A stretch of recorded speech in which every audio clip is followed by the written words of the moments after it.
Prada, buenas tardes. Bueno, hemos esperado 5 minutitos porque todavía venía gente, ¿no? Y que estaba llegando y todavía seguro que faltan algunos aficionados más por asistir. Bienvenidos a esta presentación del libro El toro de Lidia, en los festejos de Bous al Carrer, obra del veterinario y grandísimo aficionado a los toros Vicente Soriano Benet. Vicente, buenas tardes. Buenas tardes. Y en primer lugar también, no sé si mi micrófono funciona, un poquito, ¿no?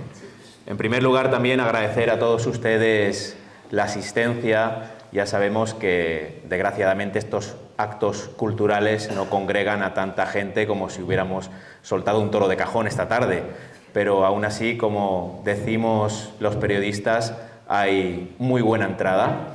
Y eso significa que hay interés por ver y por descubrir ese libro que les vamos a presentar esta tarde. De primeras quiero advertirles que no se trata de ningún manual veterinario, pese a que Vicente es veterinario, para nada. Es un libro para el público en general y un libro para el aficionado al mundo del toro, que tiene un objetivo también didáctico y todos queremos aprender algo más de toros. Todos los que estamos aquí somos muy buenos aficionados y la gran mayoría de nosotros muchas veces pensamos que sabemos mucho de toros y que no necesitamos aprender. Error, porque de los toros al final no saben ni las vacas. Y entonces libros como este pues nos enseñan un poquito más sobre ese animal al que todos los que estamos aquí amamos, que es el toro bravo. De hecho, yo como periodista cuando hablo de los pelajes no hilo muy fino, y un libro como esto seguro que me va a ayudar para hablar y para entender muchísimas cosas del mundo del toro. Será Vicente quien nos explique después el contenido de esta magnífica obra que acaba de parir, que lleva muchísimos años trabajando y en la que une sus dos grandes pasiones, como es la veterinaria y el mundo del toro. A mí me hace especial ilusión presentarle este libro a mi amigo, a ese gran aficionado al mundo del toro y sobre todo ese gran profesional de los pies a la cabeza, como es Vicente. Le conozco desde hace muchísimos años. De hecho, compartimos creo que la primera charla taurina que hicimos los dos, o una de las primeras en Cuartey, Vicente, sí, no sé si te acuerdas, sí. Hace muchísimos años ya, cuando todavía éramos jóvenes. Sí, sí. Más de 20 años. Más de 20 años. Más de 20 años. Y desde entonces pues hemos mantenido la amistad y el contacto, porque Vicente, como todos ustedes saben, es veterinario y de los buenos, y es mi veterinario. Recuerdo que una vez le salvó la vida a un caballo mío y, señores, eso no se olvida tan fácilmente. Así que me hace especial ilusión por eso y, sobre todo, como bien dice la dedicatoria del libro que ustedes van a poder leer, la primera página, es una obra que dedica a sus padres, a Pepe y a Vicen, a quien pues también desde aquí quiero darles mi enhorabuena y mi felicitación, porque los conozco desde hace muchísimos años, son unos grandísimos aficionados al mundo del toro, y enhorabuena por transmitirles a su hijo esa afición y sobre todo esa pasión al mundo del toro. Y bueno, ya que estamos de felicitaciones, pues cómo no felicitar al que ha hecho posible este libro, que es la Fundación Satine, que con este número pues amplía esa biblioteca taurina con otros números como el libro también del toro de Lidia, del también veterinario Julio Fernández, el de Miura, Corazón Abierto, de otro compañero de aquí de Vallduxó, de Diago, y como no la última obra de Ahora que todos somos morantistas. Así que un nuevo libro a la biblioteca de Satine, que como siempre pues se vuelca en estos actos culturales. Y nada más, yo quiero que sea Vicente el protagonista de esta tarde y que sea él que nos descubra y destripe las entrañas de esta gran obra imprescindible para todo buen aficionado. Vicente, buenas tardes y mis felicitaciones. Por fin, esa obra en la que llevas tantísimo tiempo trabajando, prácticamente toda la vida, porque hay un último capítulo que recoge todos tus trabajos y algunos estudios, pues ha visto la luz. Imagino que estarás feliz. Sí, sí, la verdad que una ilusión, un sueño hecho realidad. Quiero compartir contigo, decías, la ilusión que te generaba presentar el acto. La ilusión que me genera a mí no es menor que seas tú quien lo presente. De hecho, cuando planteamos la presentación del libro con Rafa, inmediatamente le dije que no se podía pensar en nadie más que en ti, más que en Jorge, porque así te considero amigo y era la ilusión máxima que tenía que fueras tú quien llevara esta presentación. Quiero aprovechar, él quería pasar desapercibido, pero quiero, como decías tú, aprovechar la ocasión para dar las gracias a Rafa. Si no hubiera sido por Rafa y por la Fundación Satine, esta obra no podría nunca haber salido a la luz. La verdad es que te llena de orgullo que confíen en ti de esa forma, además ante la incertidumbre de saber, ojalá funcione fenomenalmente, si va a funcionar, si no va a funcionar en estos tiempos en los que, como decías tú antes, todo el ámbito cultural es tan difícil de hacer llegar a la gente y de intentar conectar con ellos. Agradecer, como no, también a la cesión del local para realizar la presentación del libro y bueno, es un proyecto que se gestó hace alrededor de un par de años, casi. Lo cierto es que un poco los impulsores y los que me motivaron un poquito a darle forma a esto fueron Rafa junto a Vicente Nogueroles, hay que decirlo, que fueron los que me impulsaron un poco a iniciar este proyecto. Y es cierto que, como bien dices, pues incluye experiencias pues de muchos años de trabajo. Ya soy licenciado desde el año 2001, va a hacer ahora ya 23 años, de la licenciatura, 22 años, perdón, y desde el principio de mi trabajo como veterinario he estado siempre ligado al toro, al mundo del toro, y siempre intentando explorar y descubrir, ir formándome y aprendiendo, porque al final en esto del toro todos los que estamos cada día aprendemos algo nuevo siempre. Háblame del libro, Vicente. Hemos venido aquí a hablar del libro. Hay 3 partes claramente Exacto. diferenciadas y quiero que me las cuentes. Mira, hay una primera parte, una primera porción en la que se hace referencia a todos los trámites, por decir así, desde el punto de vista del toro, administrativos en la realización de los festejos. La idea de escribir esta primera parte surge a consecuencia, primero, pues de la relación con mucha gente de peñas taurinas, organizadores, que siempre te hacían muchas consultas al respecto. Oye, ¿qué tenemos que presentar? Oye, ¿en qué consiste la dichosa carta verde? Oye, ¿qué tenemos que pedir al ganadero cuando vamos en plan documental? Y creo que era necesario, pues de algún modo, pues reflejar en algún formato escrito, como es el caso del libro, para que organizadores, peñas, ayuntamientos puedan tener un modelo más o menos donde basarse y donde guiarse cuando tengan alguna duda al respecto. Ahí se desgranan todos los aspectos de identificación del toro de lidia, desde los cortales auriculares, desde las marcas de fuego y sus descripciones, desde calificaciones sanitarias, desde guías de movimiento, etcétera, etcétera. Esa primera parte, por decir así, es la parte un poco más didáctica o en cierto modo esa es la intención que se tiene, que sea un poquito más didáctica y que sirva un poco de apoyo, como digo, a organizadores, peñas, etc.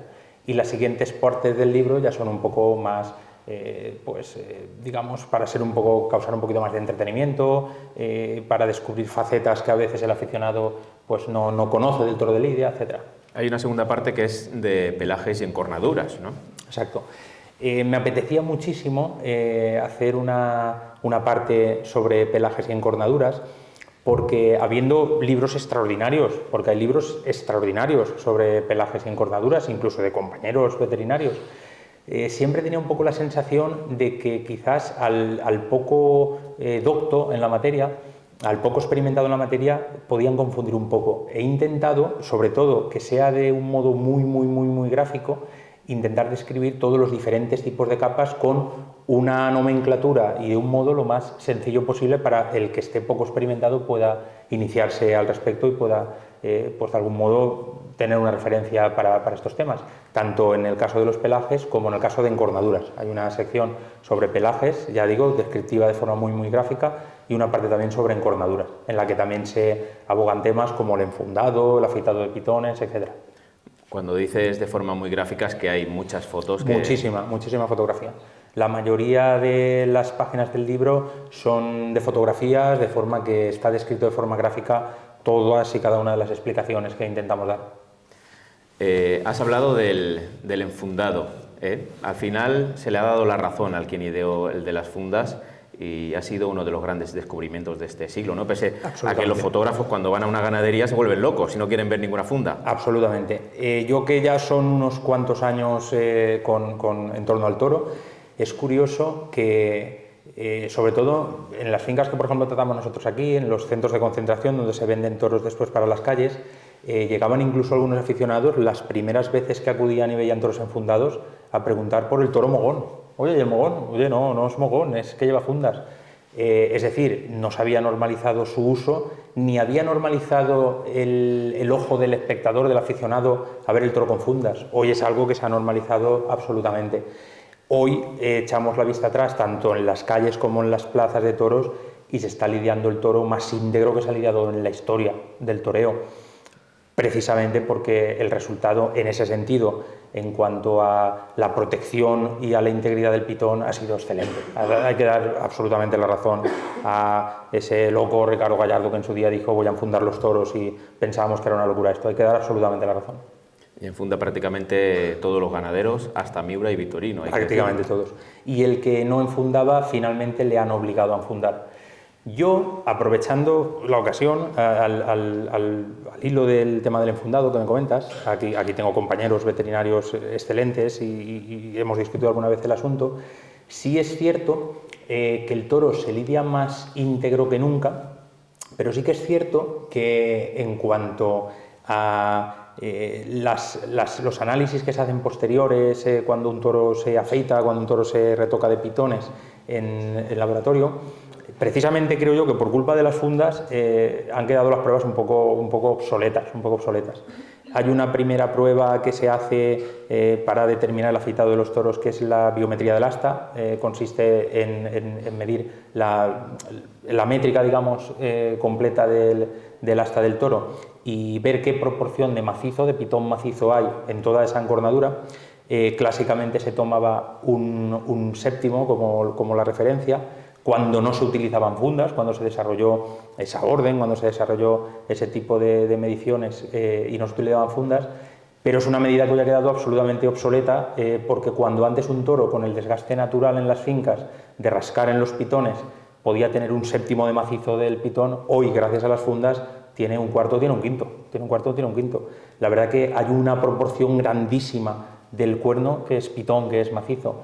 Eso significa que retirando 2-3 centímetros del pitón en un cuerno de esa integridad, generalmente van a ir a biometría y van a dar negativos. Es decir, tomando la referencia del séptimo van a dar negativos. Bueno, entonces, por lo que dices, y ya que estamos entre amigos, Vicente, ¿crees que hoy en día se afeita menos a los toros que antes? Yo no creo que se afeite excesivamente a los toros. Que los toros se puedan arreglar y hacer lo que en el argot taurino se denomina vulgarmente la bola. Se hacen las bolas y se ven las bolas en las plazas. Las bolas consisten en el momento de retirar la funda, retirar 1 centímetro, retirar 1,5 centímetros del pitón y redondear un poquito la punta. ¿Qué se consigue en cierto modo? Pues se consigue que durante el traslado de los toros haya menos problemas de astillados y menos problemas de escobillados en los pitones, y se consigue en cierto modo pues que posiblemente en los corrales, cuando las corridas están juntas, puedan haber menos accidentes. Aún así, yo soy de la idea de que el toro tiene una capacidad increíble y rapidísima para adaptarse a la nueva superficie del pitón. Yo en una ocasión me atreví a hacer un experimento con un animal. Hicimos en un animal con muy poco pitón, con los pitones cortados, hicimos un implante de unos cuernos, de unos pitones, pero implantamos 40 centímetros de cuerno, no con intención ni mucho menos de que fuera aquello a durar, porque la fuerza del toro es brutal y sabíamos que iba a romper en días cuando tropezara con algo, pero es sorprendente que en menos de 24 horas el toro entraba y salía por puertas y no se enganchaba con los pitones nuevos. Es decir, la capacidad de adaptación del toro es absoluta. Por tanto, esos casos en los que dicen que pueda suponer un menoscabo en la capacidad del toro para cornear un afeitado de un pitón una semana antes de su lidia? Yo creo que no supone ningún menoscabo, que el toro en muy poquito tiempo se adapta perfectamente a la nueva punta del pitón. O sea, lo que queremos decir, Vicente, para explicarlo un poco mejor, quizá a los que no lo entiendan tanto, con el afeitado se consiguen, o se quería un poco conseguir esos dos objetivos. Primero, que no fuese un toro tan astifino, por lo tanto resultaba mucho más complicado cornear al torero, y luego lo que hablamos, que es cuando el toro se le quita la punta, lo que es el pitón, pierde lo que digamos que es la referencia, ¿no? Y correcto, cuando pega la cornada no llega a coger al torero, ¿no? Correcto, eso es de lo que hablas, que enseguida el toro se adapta a esa nueva medida del pitón. Se adapta inmediatamente, se adapta muy rápido. La capacidad de adaptación del toro es muy rápida. Es un mecanismo de ensayo-error. La punta del pitón no tiene terminaciones nerviosas, la misma punta del pitón, es decir, es una estructura maciza en la que no hay sensibilidad porque no llegan vasos nerviosos, con lo cual el toro aprende a cornear con ella a base de ensayo-error, a base de probar y de ir acertando, y a base de ir haciendo pruebas empíricas, de tocar con la punta, y por eso digo que en el momento cambias esa referencia en el toro, inmediatamente aprenden a cornear con la punta. De hecho, con las fundas, en muchas ocasiones se le ganan 2 y 3 centímetros a la punta del pitón y el toro cornea, y ves signos en las fundas de golpear con la misma punta de la funda porque adquieren ese mecanismo de ensayo también. Tú que eres veterinario sabrás que además el pitón un poco gordo, que no es astifino, produce mucho más destrozos. Correcto.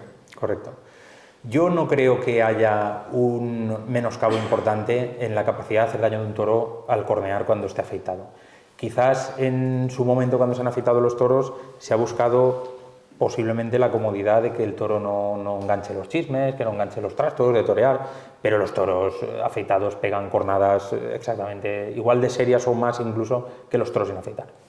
Hay un tercer capítulo o una tercera parte en la que hay algunos estudios que no quiero decir que sean farragosos, pero que son muy importantes para entender, sobre todo en cuanto al bienestar animal, ¿no? Hay una preocupación por el bienestar animal, aquello por lo que no nos preocupábamos antes, ahora sí que hay cierta preocupación, sobre todo de cara a dar una buena imagen, ¿no? a esos ataques que tanto estamos sufriendo en la actualidad, el mundo del toro. Yo creo que tenemos que ser conscientes que los tiempos van cambiando, que estamos en una sociedad que cada vez está más sensibilizada con el trato hacia los animales.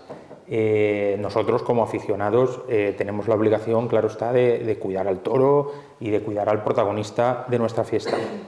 Pero creo, por desgracia, que salvando algunos casos tenemos todavía mucho margen de mejora en muchos aspectos.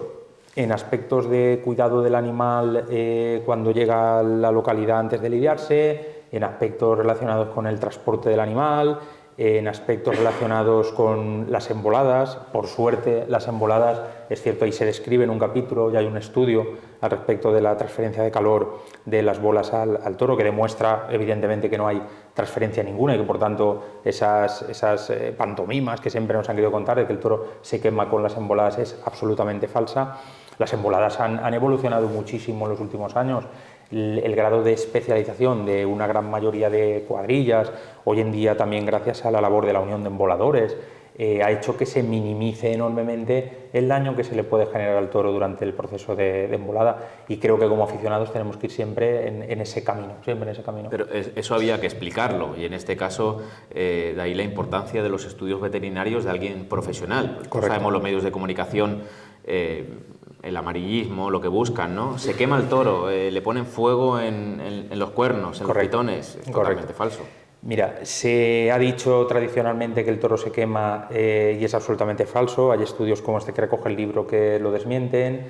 Se ha dicho que los toros quedan ciegos o que hay lesiones oculares. Es falso. Hay un estudio de mi compañera Paula, está por aquí, que desmiente absolutamente que se genere ningún tipo de daño sobre la córnea del toro, sobre el ojo del toro en el momento de la embolada. Y bueno, gracias a Dios, pues somos un grupo bastante amplio, por suerte, de veterinarios que nos reunimos en congresos de veterinaria, en jornadas específicas, pues que por suerte intentamos pues defender la fiesta de los toros e intentamos siempre buscar la forma de librarnos de esos ataques que cada vez son más intensos y más importantes, claro. Hay más estudios, yo creo que muy importantes, uno de ellos realizado además aquí en Vall-d'Uxó, que es sobre el arpón de las divisas, y quiero que me lo cuentes. Correcto. Ese estudio se hizo a consecuencia de la problemática que estaba suponiendo en muchas localidades la llegada al matadero de toros con arpones clavados de las divisas. Los reglamentos europeos, por entenderlo de forma sencilla, impiden que un animal llegue al matadero con lesiones de ningún tipo, y se ideó un tipo de arpón muy pequeñito, realizado con acero alimentario. También estuvo Satine detrás también de la confección y del diseño de este arpón, e hicimos al respecto un estudio aquí en la Vall-d'Uxó. Consideramos que fue el sitio más oportuno donde realizarlo, dada la circunstancia de que el toro, después de lidiarse, se atrona, se sacrifica inmediatamente en la calle, directamente va a la sala de despiece aquí mismo, y era el lugar donde podíamos ver de primera mano las lesiones que ese nuevo arpón podía generar sobre la piel y sobre la musculatura del animal. Lo cierto es que hicieron un estudio aquí una tarde de toros del barrio El Pilar, con 2 toros.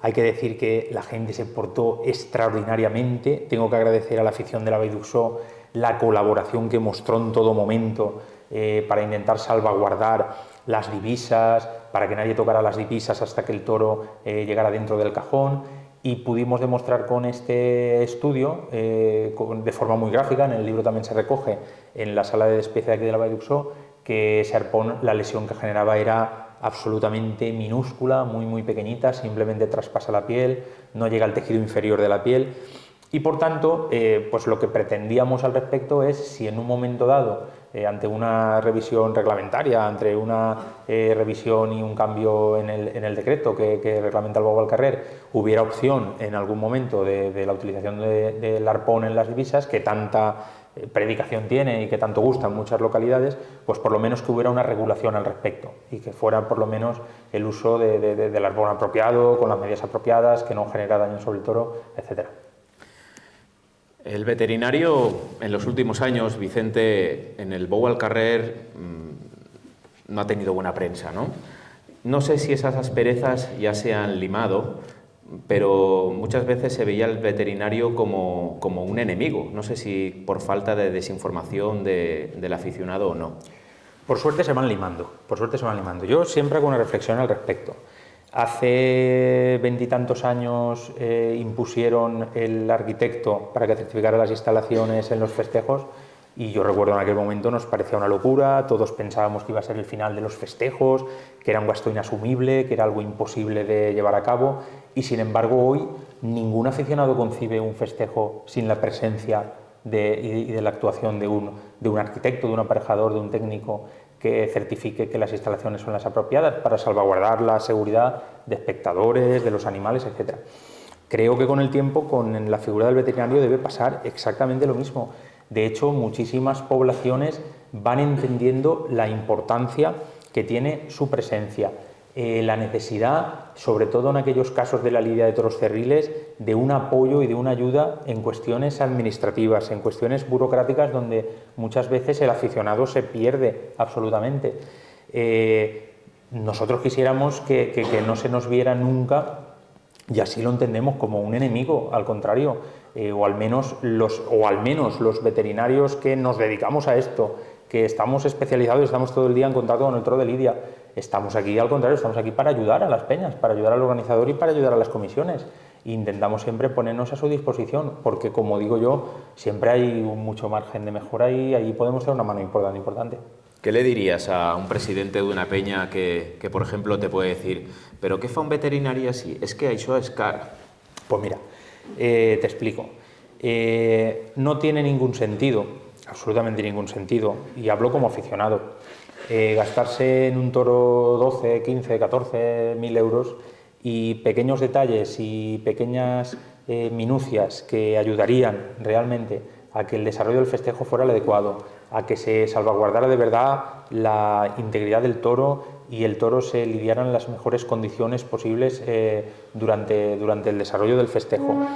Creo que no tiene importancia lo que pueda valer en ese caso el servicio veterinario.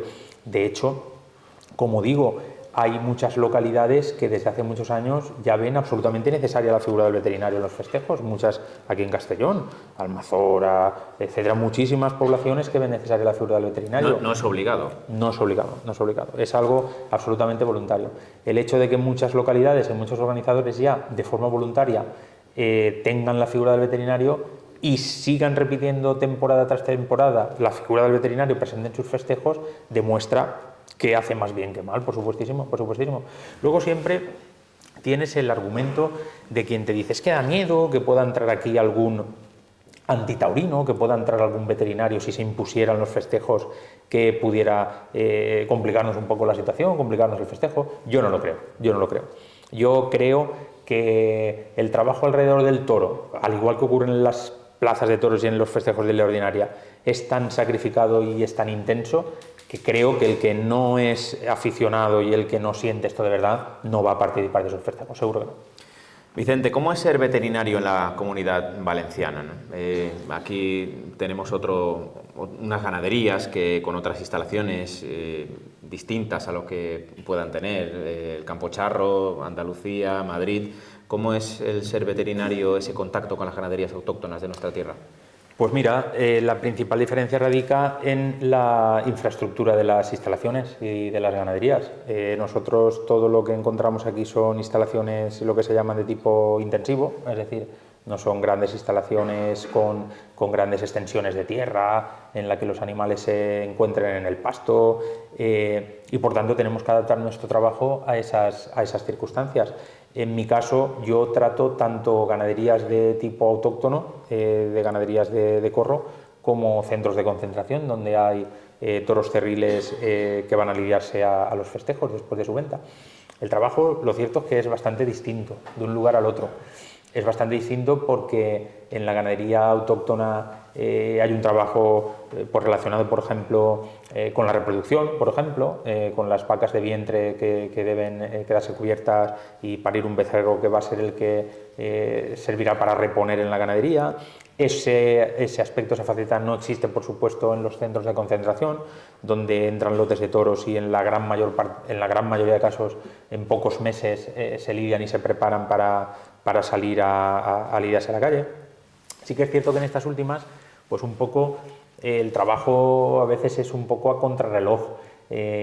Cuando nosotros encontramos una lesión en una vaca de una ganadería autóctona, una vaca de corro, una lesión en una extremidad, por ejemplo, alguna cojera importante por alguna lesión seria, muchas veces no tenemos quizá tanta precisión en recuperarla, porque si en un momento dado pierde la temporada o pierde parte de la temporada siguiente podrá trabajar y actuar, pero en el toro cerril no es así. En el toro cerril, cuando hay, sobre todo en toros que están vendidos y tienes una fecha determinada para lidiarse, pues tienes que poner todo el empeño para tenerlo preparado y listo para ese momento, por supuesto.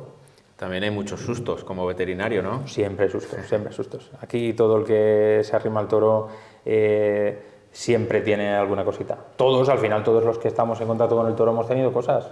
Yo tengo una falange amputada de un pitonazo de un toro, me han puesto puntos en la frente por lanzarme un toro una herramienta de trabajo a la cabeza, he tenido lesiones importantes y contusiones serias. Y bueno, yo he visto en algunos casos en alguna finca realizando trabajos percances graves, cornadas y percances graves. Aquí al final todo el que está cerca de este animal es un animal muy impetuoso, muy peligroso, de mucho volumen y siempre hay percances, siempre pueden aparecer.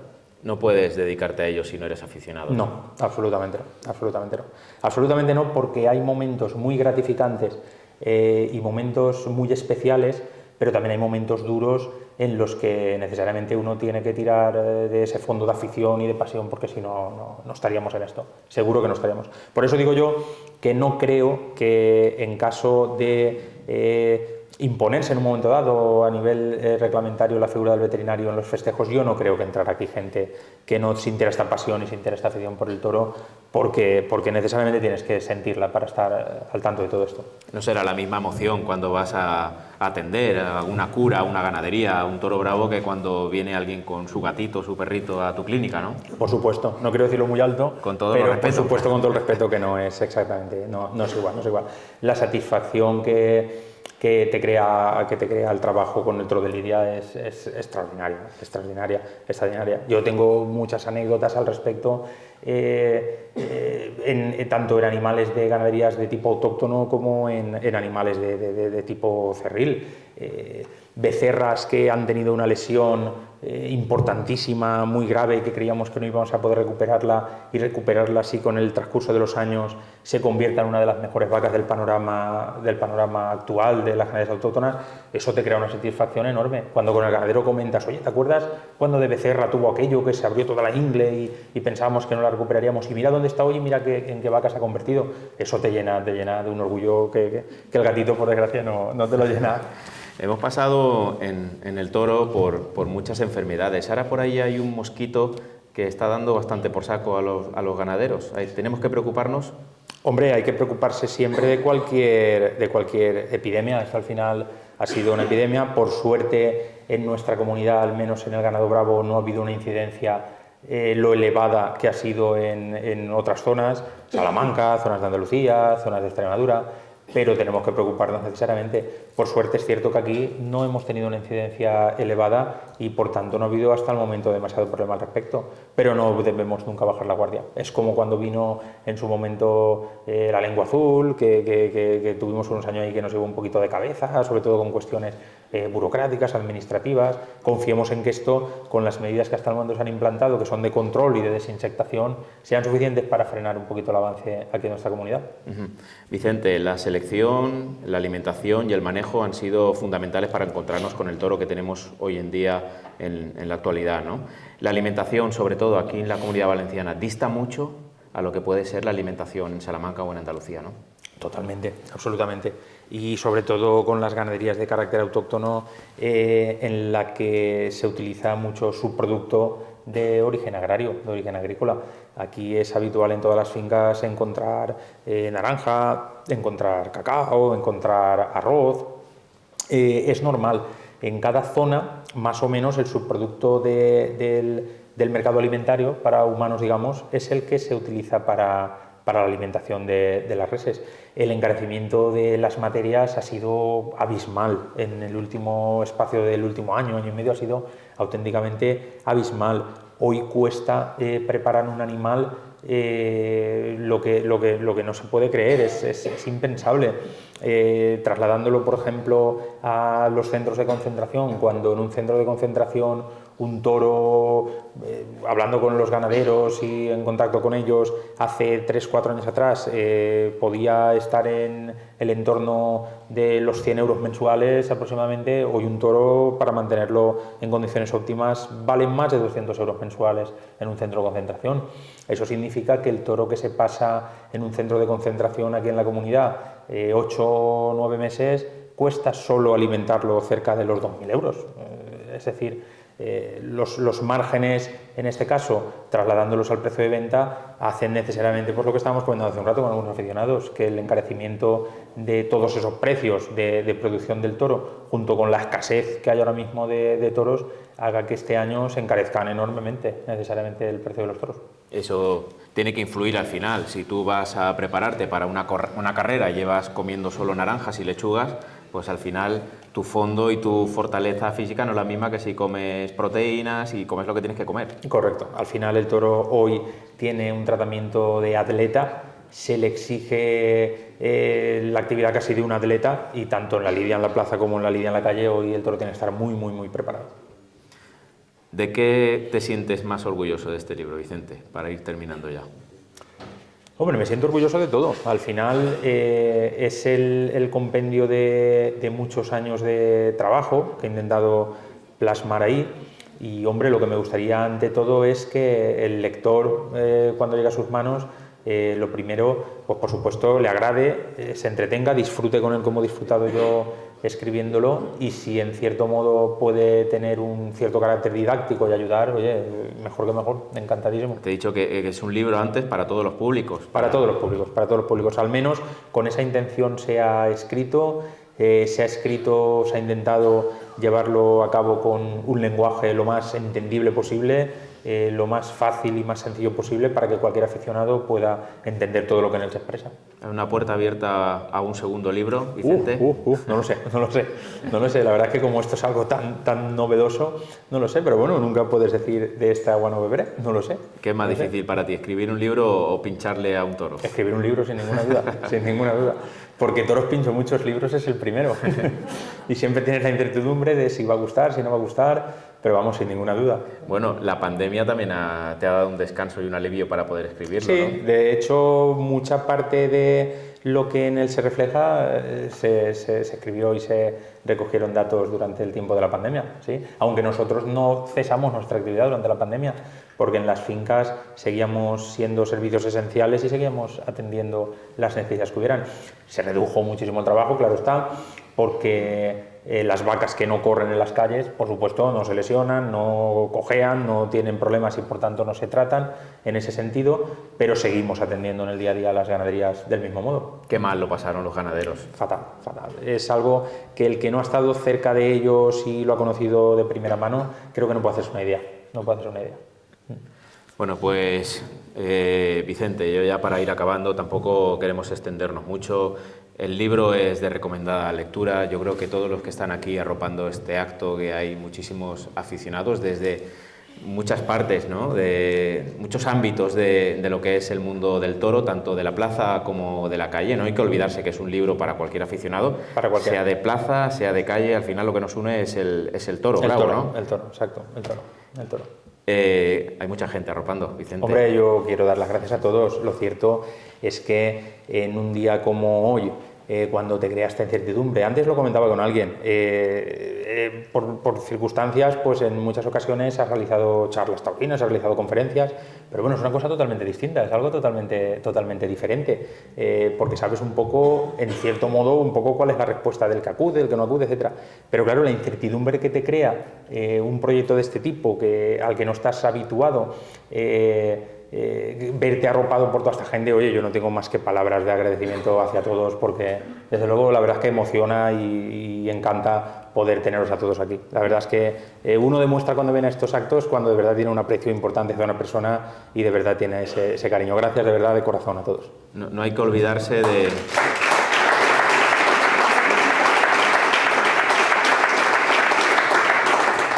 El cariño es mutuo. No hay que olvidarse de tu tierra, de tu pueblo, de Pusol. He visto muchísimos aficionados de aquí, de Pusol, que bueno, es uno de los pueblos más taurinos y con más solera de Valencia y de toda la comunidad valenciana, ¿no? Hombre, imagino que tú eres aficionado a los toros por tus padres, pero también por Pusol. Yo he nacido en la calle San Antonio, dentro del recinto de los festejos del 7 de septiembre, y yo me he criado viendo pasar las vacas y los toros por la puerta de mi casa. Por supuesto que... De hecho, hombre, quiero hacer referencia, ya que lo comentas, lo veréis, tendréis ocasión en la dedicatoria, digo que dedico este libro a mis padres por inculcarme esta pasión por los toros desde antes de nacer, y lo explico, y es que siempre lo hemos dicho en casa. Mis padres son 50 años abonados a la Plaza de Toros de Valencia. Yo nací en el mes de noviembre y ese mismo año, durante la miniferia de octubre, mi madre siguió acudiendo a los toros embarazada de mí. Es decir, siempre decimos, he acudido a los toros desde antes de nacer porque en el vientre de mi madre ya acudía a los toros.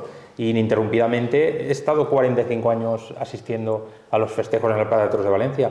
Y como no, los festejos populares, como te digo, en una de las poblaciones referentes del Bogo al Carrer, pues hombre, me he criado con ello y no tengo más remedio que sentir esa pasión.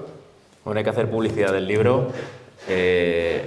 Lo van a vender ahora, evidentemente. Yo voy a ser un privilegiado y a mí me lo va a firmar primero, pero decirles que también se puede comprar en Amazon, ¿no, Vicente? Sí. Que hay un número de teléfono donde pueden llamar o pueden escribir un WhatsApp, creo que se lo digo, es fácil, pero está lo pueden ver ahí, también, sí. El 663-220-220.